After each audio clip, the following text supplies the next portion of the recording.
Assalamualaikum warahmatullahi wabarakatuh.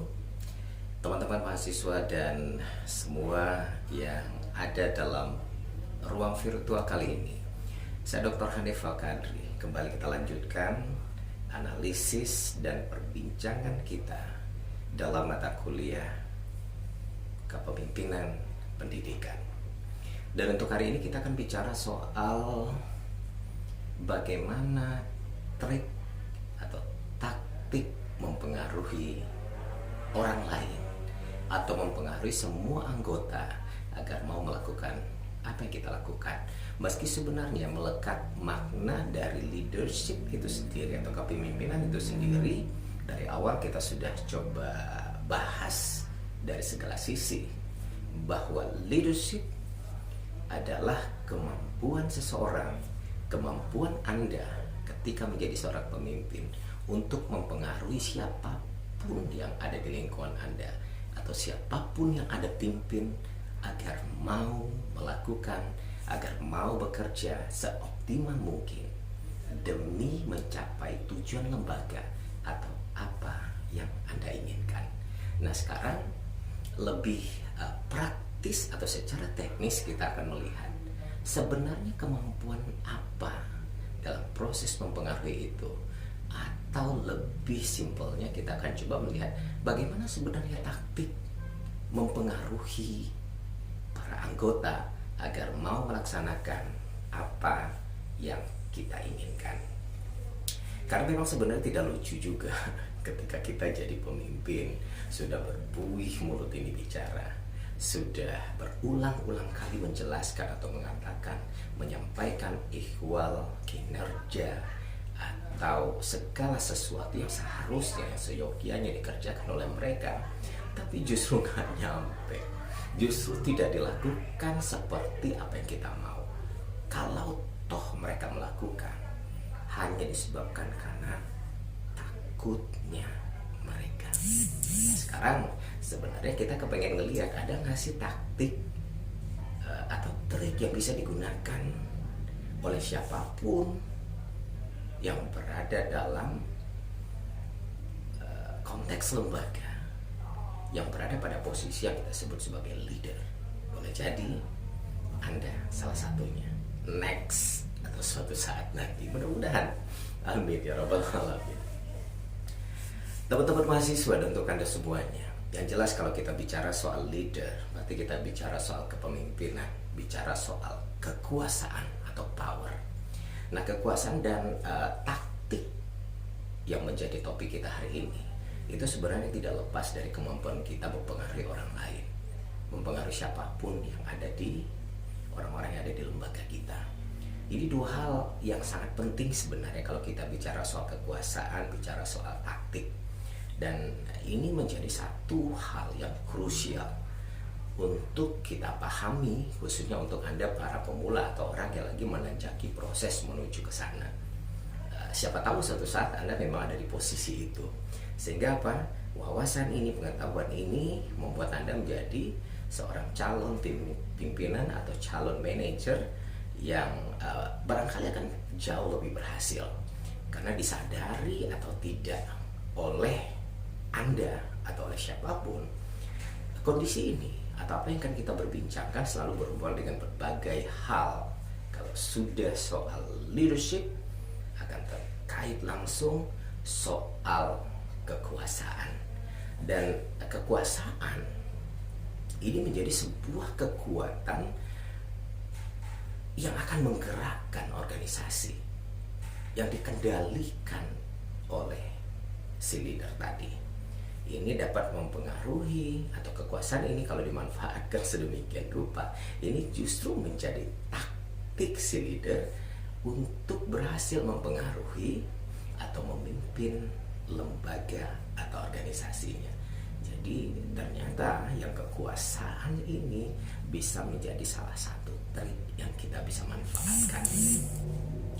Adanya kekuasaan dalam lembaga kita atau dalam organisasi ini merupakan kelebihan, namun harus diwaspadai, ini juga menjadi ancaman bagi organisasi kalau seandainya memanfaatkannya, memainkan peran leader atau kekuasaan tadi tidak pada tempatnya atau tidak tahu trik melakukannya. Nah, dengan mengetahui berbagai macam sumber atau sumber-sumber kekuasaan atau cara-cara meningkatkan atau mengurangi kekuasaan yang kadang-kadang terlalu power, terlalu berlebihan, ini akan menjadi satu titik yang memudahkan Anda membangun Anda atau membawa Anda pada konteks yang mampu menjadi influencer bagi lembaga Anda, bagi orang-orang yang ada di lembaga Anda. Nah, jadi kita akan coba lihat sebenarnya kaitan dari taktik mempengaruhi orang lain ini dengan kekuasaan. Kekuasaan pada prinsipnya adalah kemampuan untuk mempengaruhi orang lain atas dasar kedudukan yang kita punya. Nah, selain menggunakan kekuasaan, artinya gini, kalau menjadi leader otomatis kekuasaan itu melekat. Apakah tertulis dari SK-nya atau memang seyogianya mau tidak mau ketika orang melihat Anda ada di posisi leader di lembaga itu, mau tidak mau semua orang pasti takut. Nah, kekuasaan ini dimanfaatkan sebagai trik atau cara dalam mempengaruhi orang lain. Tapi ingat, taktik mempengaruhi atau influencing tactics ini merupakan cara-cara yang biasa digunakan oleh seseorang untuk membuat orang lain mau melakukan apa yang diinginkan, baik orang yang merupakan atasan atau justru setingkat atau bawahan. Nah, dengan mengetahui dan menggunakan hal seperti ini, maka seseorang sebenarnya akan menjadi lebih mudah untuk menjalankan fungsinya sebagai seorang leader di organisasi, di perusahaan atau lembaga manapun. Nah, teman-teman mahasiswa, kita akan lihat apa saja trik atau taktik yang bisa dimanfaatkan untuk mempengaruhi orang lain atau mempengaruhi anggota perusahaan atau lembaga selain dari faktor kekuasaan. Jadi kalau kekuasaan otomatis dia melekat sebenarnya. Tapi pemimpin yang pintar dan cerdas justru memainkan kekuasaan ini sebagai peran, sebagai satu cara yang lebih dynamic untuk membuat mereka mau melakukan apa yang kita inginkan. Nah, selain faktor itu, saya ambil satu pendapat yang dijelaskan oleh Kipnis and Smith, dan ini cukup babon sih sebenarnya tahunnya. Saya bongkar lagi, dan itu sebenarnya pendapat yang dituangkan oleh Smith ini di tahun 1982. Tapi energi ini sangat bisa kita manfaatkan sebenarnya, meskipun di tahun-tahun yang sangat panjang dari masa-masa hasil penelitian yang dilontarkan oleh Smith ini masih sangat adaptable, masih sangat bisa diadaptasi dalam kondisi-kondisi sekarang. Apa yang dijelaskan oleh Smith ini ada lebih kurang 10 taktik atau 10 jenis taktik yang biasa digunakan di dalam organisasi. Nah, salah satunya tadi adalah kekuasaan. Sekarang kita masuk yang kedua. Yang kedua, Smith ini menjelaskan istilahnya rational persuasion atau persuasi rasional. Artinya ajakan atau kondisi mempengaruhi orang lain melalui rayuan, istilah sederhana kita yang merayu gitu. Jadi ini bisa kita manfaatkan atau justru terjadi jika seseorang atau jika leader mempengaruhi orang lain dengan menggunakan alasan-alasan yang rasional atau logis, atau mengemukakan berbagai macam bukti-bukti nyata untuk mempengaruhi orang lain. Jadi persuasionnya itu melalui persuasion rasional. Rasional indikasinya itu yang disebut tadi, alasan-alasan yang masuk akal, kemudian logis atau disertai dengan bukti-bukti. Jadi biar bisa saja kita bicara ayo sekarang kita ikuti. Sekarang kalian ikuti kalau mau jadi pemimpin yang baik. Ini contohnya. Dia juga mahasiswa, baru tahun kemarin lahir. Baru tahun kemarin lahir berarti masih baby dong. Maksudnya baru tahun kemarin tamat nih, berarti baru 1 tahun. Tapi dengan mengikuti pola-pola ini, akhirnya dia berhasil membangun satu bidang usaha, kemudian jadi bos. Ini contoh. Melalui fakta-fakta ini, orang lain akan mau menjadi terpengaruh untuk gila, sehingga mau melakukan. Karena sesuatu yang rasional menjadi lebih masuk akal, sehingga mudah diterima oleh siapapun yang mendengar atau melihat bukti-bukti itu. Teman-teman mahasiswa, yang ketiga berarti. Yang ketiga adalah saya menyebutnya daya tarik inspirational, atau istilah dari Smith ini adalah inspirational appeals. Jadi daya tarik inspirational. Nah, ini biasanya terjadi melalui taktik ini jika seseorang mempengaruhi orang lain atau orang-orang yang ada di sekitarnya, atau mempengaruhi bawahan atau anggotanya ketika menggunakan satu permintaan atau melalui proposal tertulis untuk membangkitkan antusiasme atau gairah orang lain. Jadi melalui apa? Melalui permintaan atau satu proposal yang begitu menarik untuk dibaca, dijelaskan, artinya mampu menjelaskan semuanya melalui satu catatan proposal yang sederhana. Nah, misalnya dengan apa? Memberikan penjelasan, memberikan satu statement yang menarik, yang menimbulkan hasrat untuk orang lain membaca atau pengetahuan mereka tentang nilai-nilai yang diinginkan, tentang kebutuhan mereka, harapan dan aspirasi. Makanya kadang-kadang kalau proposal, kan tidak semua proposal akan diterima ketika kita ajukan ke sebuah perusahaan, ketika Anda meminta dana misalnya, atau diajak untuk menjadi sumber dana dari kegiatan yang kita mau punya. Tapi siapa yang berhasil? Adalah orang-orang yang mampu menuangkan segala inspirasi melalui proposalnya, apalagi mampu mengajak orang lain itu karena ada tata nilai yang buat mereka ketika mengikuti apa yang dituangkan dalam proposal untuk diajak bekerja sama, mereka mendapatkan keuntungan yang luar biasa. Itu mampu kita jelaskan dengan bahasa-bahasa yang dinamik, yang luar biasa, yang sederhana, yang tingkat daya tariknya, energinya luar biasa. Nah, ini memang butuh pengalaman, butuh wawasan bagaimana membuat daya tarik inspirational ini dalam catatan yang kita buat, dalam proposal yang kita tuangkan.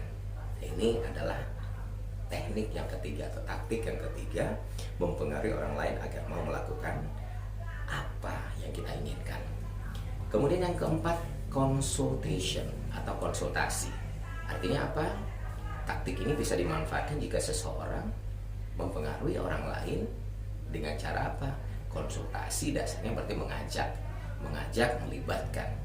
melibatkan orang lain yang akan dijadikan sebagai target untuk berpartisipasi dalam pembuatan satu program atau satu rencana atau perubahan-perubahan yang kita inginkan untuk dilaksanakan di lembaga yang kita punya. Jadi melalui konsultasi lah, duduk bersama, kemudian kita tuangkan bagaimana mempengaruhi mereka dengan cara mengajak, dengan situasi-situasi yang membuat mereka mau tidak mau kita libatkan, sehingga apa? Mereka merasa dihitung, merasa diikut sertakan, dan ini adalah trik mempengaruhi lainnya. Yang kelima menurut Smith adalah mempengaruhi orang lain. Strategi atau taktik yang bisa Anda manfaatkan adalah dengan menggunakan ingratiation. Ini adalah satu konteks di mana Anda mulai mengucapkan kata-kata manis, rayuan, persuading. Tapi ternyata ini bisa dimanfaatkan.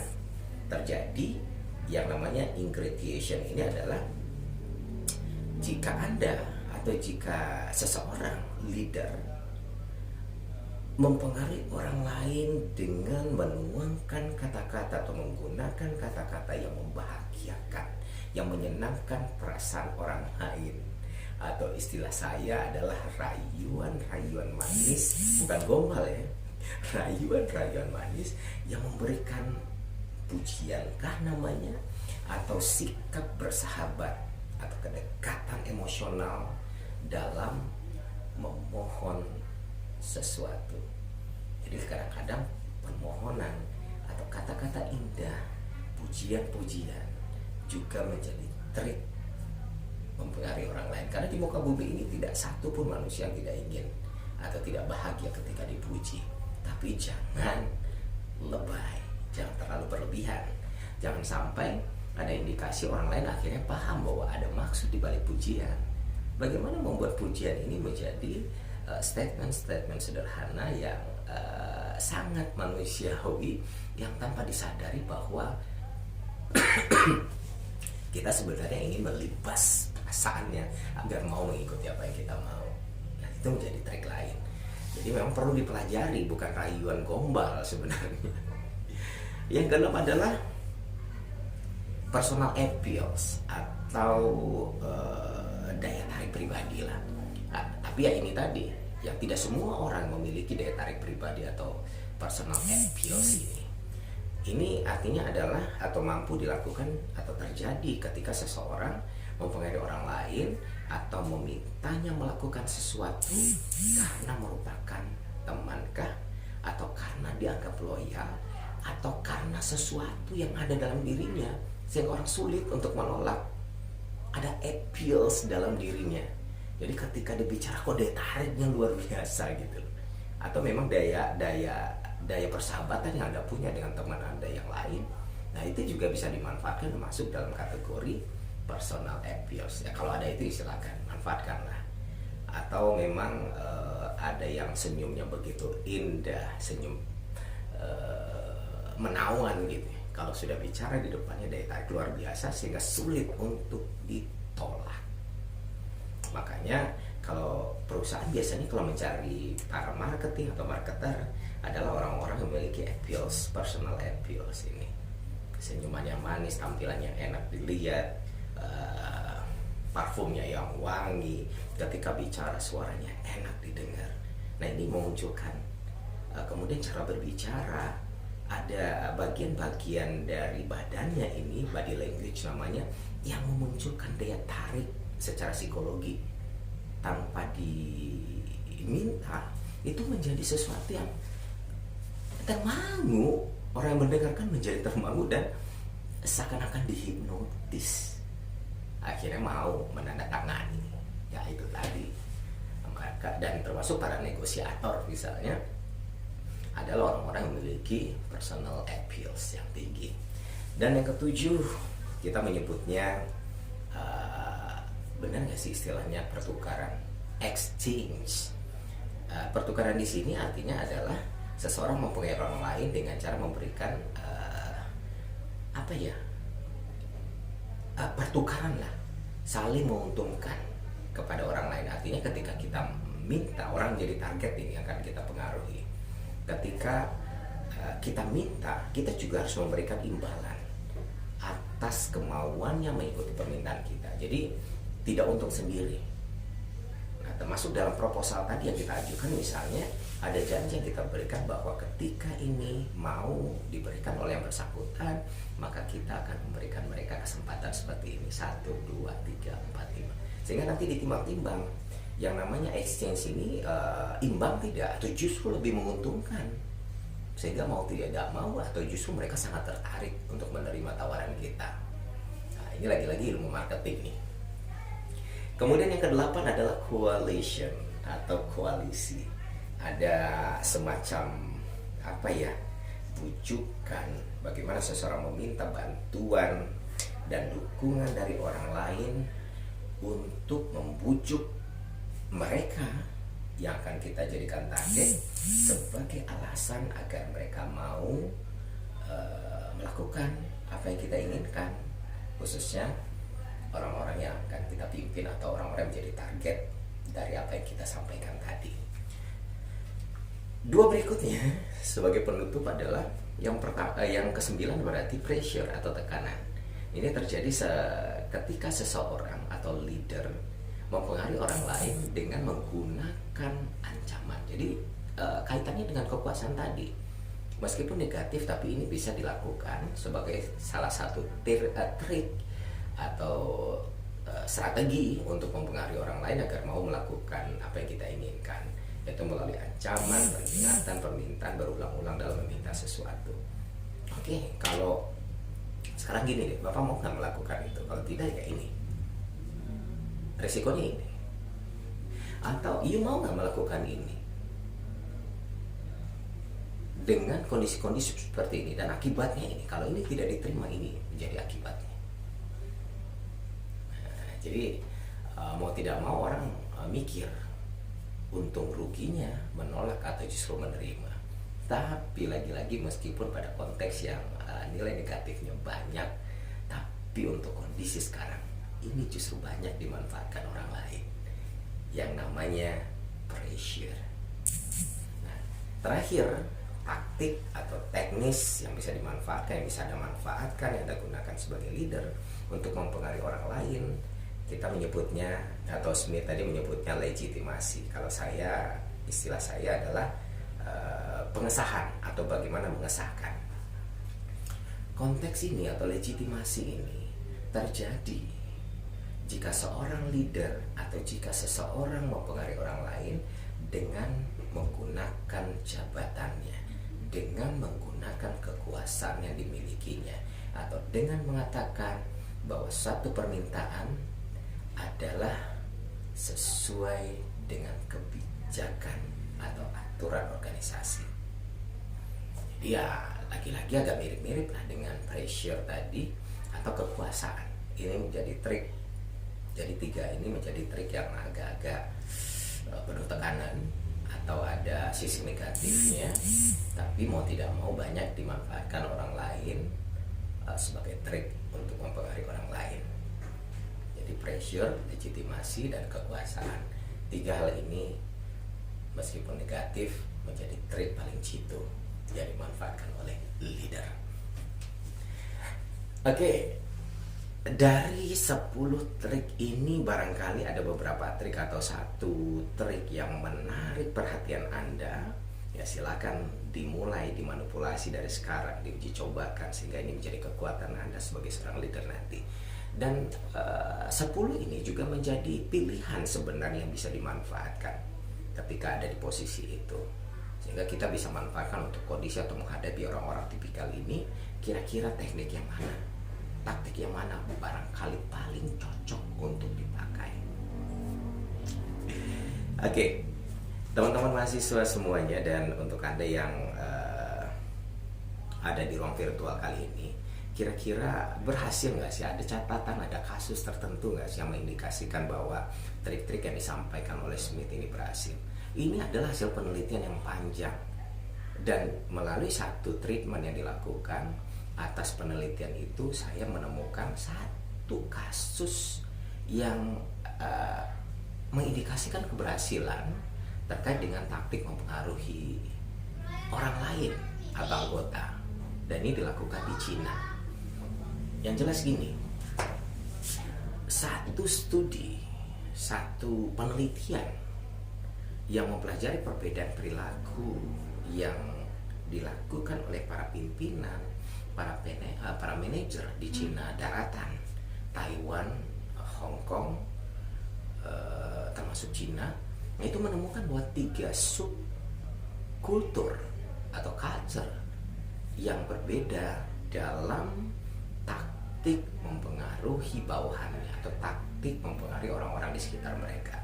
Walaupun manajer dari ketiga daerah tersebut percaya bahwa rational persuasion atau exchange yang tadi merupakan beberapa taktik yang dijelaskan oleh Smith adalah taktik mempengaruhi yang paling efektif. Jadi kalau di Cina daratan yang paling efektif memang yang 2 tadi.